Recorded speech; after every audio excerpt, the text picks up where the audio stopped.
Hello students, a very good morning to all of you.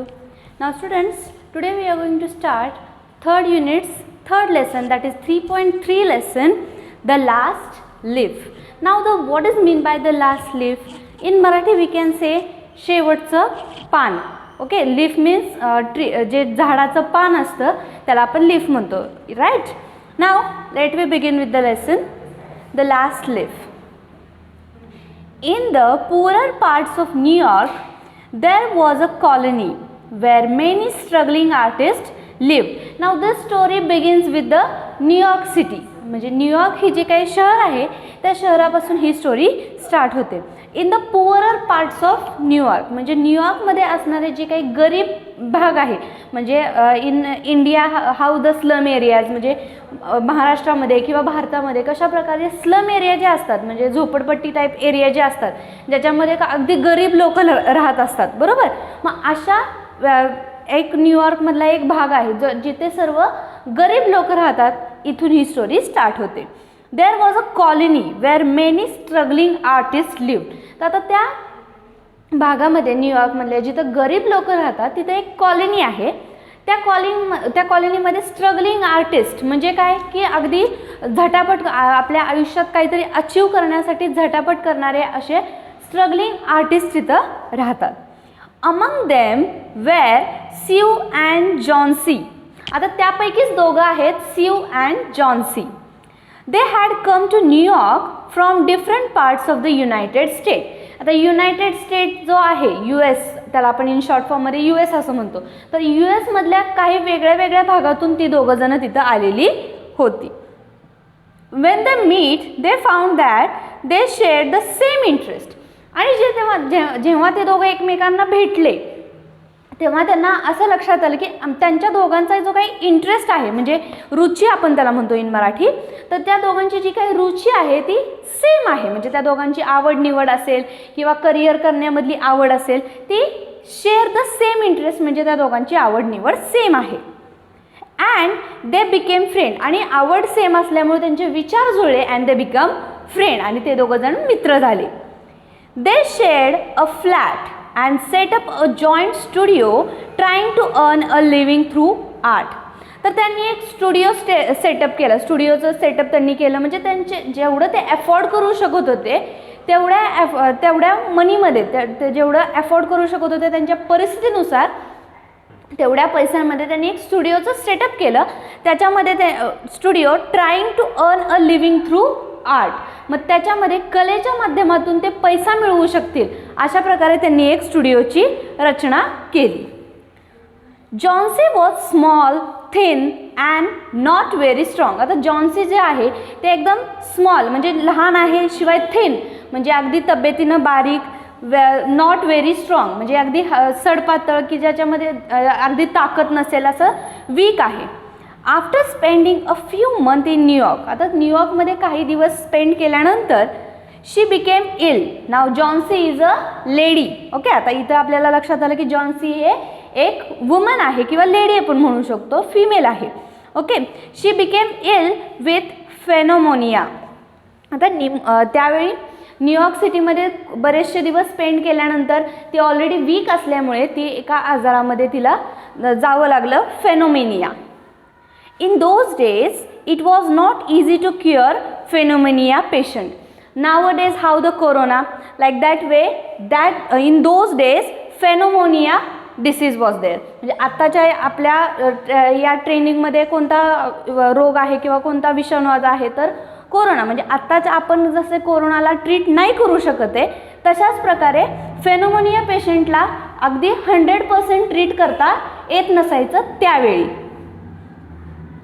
Though Sue looked after her well, Johnsy showed no sign of improvement. आता ती जॉन्सीचा जो काही friend होता Suu, तो तिची खूप काळजी घ्यायचा, but she was not showing any improvement. पण तिच्यामध्ये कोणत्याच प्रकारची सुधारणा दिसून येत नव्हती. ती ऑलरेडी वीक असल्यामुळे तिची तब्येत दिवसेंदिवस अजूनच ढासळत चाललेली होती. One day the doctor told Sue that Johnsy had 1 chance in 10. आणि एके दिवशी असंच डॉक्टरांनी सांगितलं, now we will not do anything more, म्हणजे आम्ही आता याच्यापेक्षा जास्त नाही करू शकत. तिचे जगण्याचे चान्सेस जे आहेत ते 10 पैकी 1 म्हणजे 10 जर पेशंट असतील तर त्यापैकी जर 1 वाचणार असेल तर तो कदाचित 10 पैकी 1 चान्सेस आहेत, म्हणजे अगदी 1% चान्सेस आहेत तिचे वाचण्याचे, किंवा 100 पैकी जर विचार केला तर 10% चान्सेस आहेत तिचे वाचण्यासारखे, आणि जर 10 पैकी विचार केला तर 1% चान्सेस आहेत तिचे वाचण्याचे. And then chance is for her to want to live. He said, your little lady has made up her mind that she is not going to be well. आणि डॉक्टर त्या सुईला सांगतात की आता आम्ही तर आमचे प्रयत्न करून थकलेलो आहोत, बट ती स्वतः आमच्या ट्रीटमेंटला म्हणावा असा पाहिजे असा प्रतिसाद देत नाही आहे, त्यामुळं कदाचित शी इज नॉट इम्प्रूव्हिंग, आणि तिचा प्रतिसाद मिळत नाही आहे आमच्या ट्रीटमेंटला, म्हणूनही कदाचित तिची इम्प्रूव्हमेंट होऊच शकत नाही आहे. कारण तिचं असं तिनं स्वतःच्या मनाशी तिचा हे केलेलं आहे की आपण बरं नाहीच होऊ शकत, असं तिनं तिचं माइंडसेट केलेलं आहे. मग तिचा माइंडसेट बदलला पाहिजे की ती सुद्धा एक आपण म्हणतो ना एक पॉझिटिव्ह एनर्जी आपल्यामध्ये असावी लागते. आपण जर एखाद्या आजारातून जात असू तर त्या आजारातून आपल्याला सफर करण्यासाठी आपल्याकडे एक प्रकारची पॉझिटिव्ह एनर्जी लागते, बरोबर. म्हणजे मी बरा होणार, किंवा मी बरा होऊ शकतोच, किंवा ह्या जी काही ट्रीटमेंट माझ्यावरती चाललेली आहे या ट्रीटमेंटचा माझ्यावरती असर होणार, अशा प्रकारची पॉझिटिव्ह एनर्जी जी आहे ती जॉन्सीमध्ये बिलकुलही नव्हती, हे डॉक्टरांच्या लक्षात आलं. He told Sue that medicines alone did not help if the patient did not wish to live. मग त्यावेळी स्यूला डॉक्टर्स काय बोलले की मेडिसिन्स जे आहेत म्हणजे औषधोपचार जे आहेत ते औषधोपचारांपेक्षा जर पेशंटची विश असेल, पेशंटची जर इच्छा असेल आपण जगावं अशी, तर त्या इच्छेपुढे औषधही कमी पडतं. म्हणजे थोडक्यात काय डॉक्टरांना असं सांगायचं होतं की त्या पेशंटची जर इच्छा नाही आहे तर औषधही काही करू शकत नाहीत. म्हणूनच औषधांच्या उपचारांसोबतच with the medicine patient have to wish to live, म्हणजे मेडिसिनसोबतच पेशंटची सुद्धा जगण्याची इच्छा असायला पाहिजे, पॉझिटिव्ह एनर्जी असायला पाहिजे, तरच आम्ही काहीतरी करू शकतो असं डॉक्टरांनी सांगितलं. दॅट डे जॉन्सी जस्ट ले in bed without making any sound or movement. मग एके दिवशी असं जॉन्सी बेडवरती, तिचा जो हॉस्पिटलमधला बेड होता त्या बेडवरती शी वॉज लाईंग डाऊन, म्हणजे ती अशी आडवी पडलेली होती. Without making any sound or movement, ती कोणताही आवाज करत नव्हती, कोणतीही हालचाल करत नव्हती. Without any movement or without making any sound she was just lying down. ती फक्त कोणताही आवाज कोणतीही हालचाल न करता शांत पडून होती. First Sue thought that she had fallen asleep. पहिल्यांदा स्यूला वाटलं की ती झोपलेली आहे म्हणूनच इतकी शांत पडलेली आहे. But then she notice that Johnsy was looking out of the window. आणि त्यानंतर स्यूनं बघितलं तेव्हा तिच्या लक्षात आलं की जॉन्सी जी आहे ती विंडो म्हणजे खिडकीच्या बाहेरून काहीतरी पाहत आहे. She was noticing something out of the window. ती काहीतरी पाहत होती खिडकीच्या बाहेर. and saw and was counting something again and again, and she was looking out of the window and she was counting again and again. म्हणजे ती खिडकीच्या बाहेर काहीतरी पाहत होती and again and again पुन्हा पुन्हा काही ना काहीतरी ती शब्द असे म्हणजे काउंटिंग करत होती. असे शब्द तिच्या तोंडातून येत होते की ती काहीतरी काउंट करते, काहीतरी मोजते अशा प्रकारे. In a very low voice म्हणजे अगदी हळू आवाजामध्ये, ऑलमोस्ट अ विस्पर म्हणजे अगदी पुटपुटल्यासारखं हळूहळू कुजबुजत काहीतरी ते काउंटिंग तिचं चाललं होतं. हे तिच्या फ्रेंडच्या लक्षात आलं. Sue to look out of the window but there was nothing to see. आता जॉन्सी नक्की काय पाहते हे पाहण्यासाठी स्यू तिथे गेली. and she looked out of the window. She also looked out of the window but she did say nothing. Means तिनं काहीही बाहेर पडलं नाही. ती पाहायला गेली की ही नक्की एवढी खिडकीतून बाहेर टक लावून काय पाहते की ज्याच्यामुळे तिची काही हालचाल होत नाही आहे, काही बोलत नाही आहे, हे नक्की काय पाहते पाहण्यासाठी ती गेली. But she didn't say anything. आणि ती काही न बोलता तिथे गेली पण तिनं काही बाहेर तिला नाही लक्षात आलं की ही नक्की काय पाहते. Only an old heavy vine garland and decayed at the roots. तिला फक्त खिडकीच्या बाहेरून एक झाड दिसलं जे की खूप म्हणजे आपण म्हणतो ना की झाड म्हातारं झालेलं आहे, अशा प्रकारे इथं शब्द वापरलेला आहे. म्हातारं झाड म्हणजेच काय की खूप खूप दिवसापासूनचं खूप जुनं झाड जे की खूप आता मोठं झालेलं आहे आणि त्याची झाडाची पानं जी आहेत ती पानंसुद्धा सुकलेली आहेत, झाडाच्या फांद्या बऱ्यापैकी सुकलेल्या आहेत. अशा प्रकारे जुनं एक मोठं झाड तिला फक्त दिसत होतं. त्याच्या व्यतिरिक्त खिडकीच्या बाहेर काहीही नव्हतं. The cold breath of autumn had taken away most of the leaves. आता त्यावेळी ऑटम सीझन चालू होतं. तर ऑटम सीझनचे जे कोल्ड ब्रीथ म्हणजे ऑटम सीझन असल्यामुळे ते ऑटम सीझनमधले जे काही थंड हवा होती त्या थंड हवेमुळे झाडावरची पानं जी आहेत ती हळूहळू पडत होती आणि हळूहळू पडून जात होती. Only the skeleton branches were left. Skeleton branches म्हणजे फक्त झाडाच्या ज्या फांद्यांचा सापळा, स्केलेटन म्हणजे आपण मराठीमध्ये त्याला सापळा म्हणतो, बरोबर. मग झाडाच्या फांद्यांचा सापळा म्हणजे फक्त झाडांच्या ब्रांचेस दिसत होत्या. Were left clinging the bricks. What is dear ask you. म्हणजे फक्त एक झाड होतं, परंतु ते झाड कसं अगदी सुकलेलं, खूप जुनं पुराणं झालेलं, त्याच्यावरती त्या फक्त फांद्या दिसत होत्या, पाने कुठेतरीच अशी दिसत होती, का तर हवेमुळे ती पानं गेली होती. म्हणून Sue ask what is there dear. मग सीवनं तिला विचारलं की तू तिकडे पाहतेस, पण काय पाहतेस तू. 6 सेड जॉन्सी. मग जॉन्सीच्या तोंडातून एकच वर्ड आला 6. दे वेर फॉलिंग फास्टर नाव. म्हणजे ती फक्त बोलते की 6 आहेत तिथं, ते खूप पटपट पडून गेले. 3 days ago there were almost 100. 3 दिवसापूर्वी त्या झाडावर जवळजवळ 100 म्हणजे जवळजवळ 100 किंवा 100पेक्षा जास्त अशी पानं होती. आणि तिसऱ्या दिवशी तिथं जवळ फक्त 6 पानं म्हणजे 6 लीव्स राहिलेल्या आहेत. Turn the page.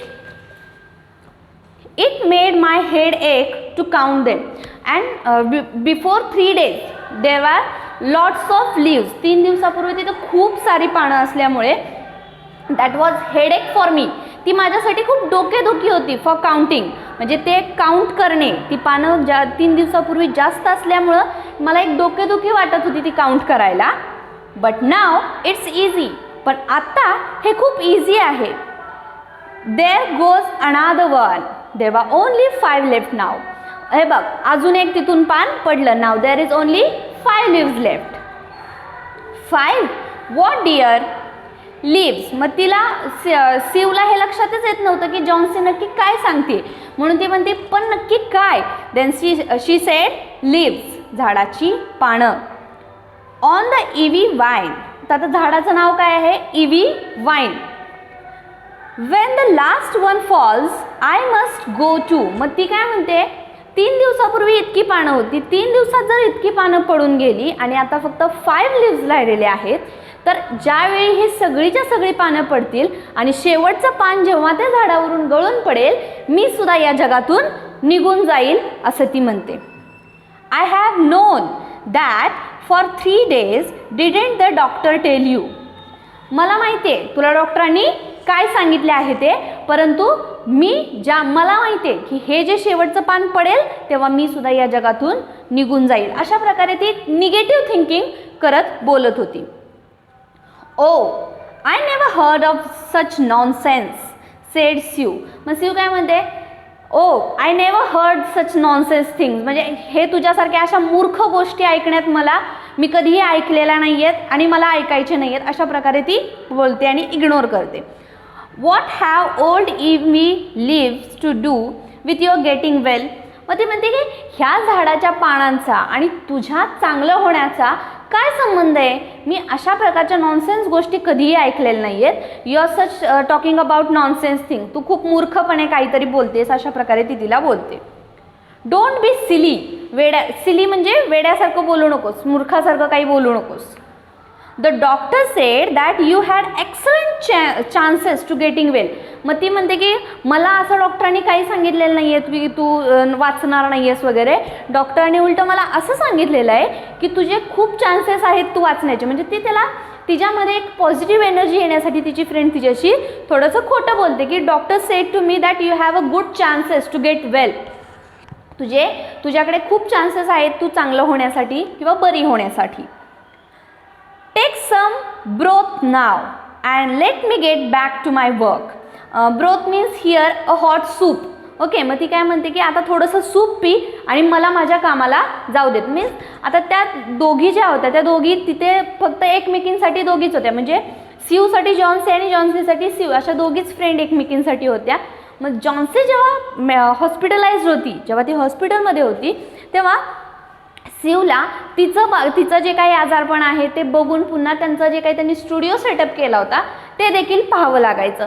So she said to her that take the soup now and let me back to the work. आणि तू सूप पी, मला माझ्या कामाला जाऊ देत. But Johnsy just kept looking out of the window. पण जॉन्सी जी होती ती फक्त विंडोच्या बाहेरून फक्त पाहतच होती. देअर गोज अनादर. बघ अजून एक पडलं. म्हणजे तिचं लक्ष त्या सीयूच्या बोलण्याकडे बिलकुलही नव्हतं. तिचं लक्ष कुठं होतं? सगळं ऑन दॅट लिव्स, त्या पूर्णपणे झाडांच्या त्या पानांकडे तिचं लक्ष होतं. And she said let see another one goes. अजून एक पडलं. No I don't want any broth. आणि ती म्हणते की आता मला काही नकोय, I don't want any broth, मला काही सूप वगैरे नकोय.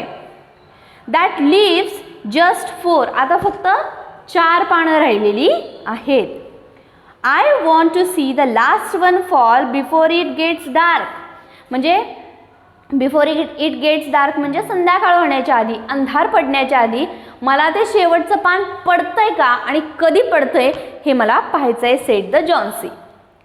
Then I will go too. आणि जेव्हा ते शेवटचं पान पडेल that time I will also go too. म्हणजे ते शेवटचं पान पडल्यानंतर मी सुद्धा जाईल असं ती बोलते. Then Johnsy said Sue, will you promise me to keep your eyes closed and not look out of the window until I am done working. मग ती त्याला बोलते की जॉन्सी तू एक माझ्यासाठी काम करशील का? तू तुझे डोळे उघडेच ठेव परंतु don't look out of the window. तू तुझे डोळे उघडे ठेव परंतु खिडकीच्या बाहेरून काहीही पाहू नकोस please. And let me finish my work. म्हणजे माझं काम होईपर्यंत, माझं काम करू देत मला आणि माझं काम होईपर्यंत do one favour for me that don't look out of the window but just keep your आयज ओपन. म्हणजे मला माझं काम करू देत तोपर्यंत तू खिडकीच्या बाहेर न बघता फक्त तुझे डोळे उघडे ठेवू शकशील का?